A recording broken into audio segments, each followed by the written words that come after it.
Cuy, ada berita viral nih. Hah? Apaan? Jadi ada mahasiswa dari salah satu universitas di Jakarta. Dia itu jadi pelaku pelecehan seksual, terus dipersekusi massa.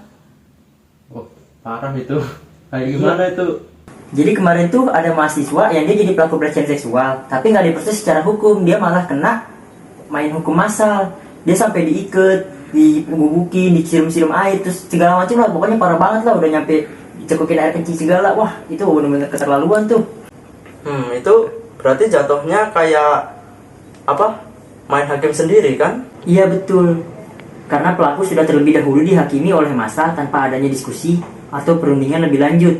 Selain itu, kasus ini sudah diatur dalam undang-undang, sehingga jika pelaku memang terbukti bersalah, maka seharusnya kasus ini dibawa ke ranah hukum dan akan diadili sesuai dengan hukum yang berlaku. Itu melanggar Pancasila nggak sih? Kayak sila keempat, karena tidak dilakukannya diskusi antara pelaku, korban, dan massa, sehingga tidak didapatkan kejelasan mengenai kronologi kejadian dari sudut pandang masing-masing pihak.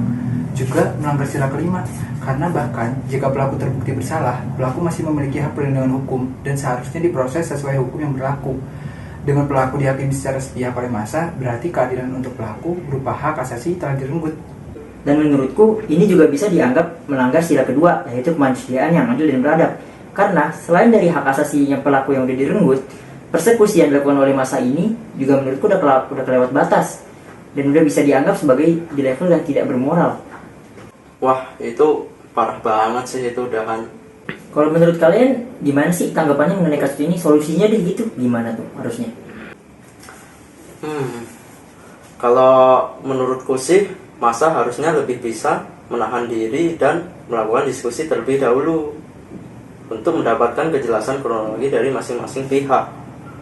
Dan jika pelaku memang terbukti bersalah, maka pelaku bisa diserahkan kepada pihak berwajib untuk diproses secara hukum sesuai dengan aturan yang berlaku.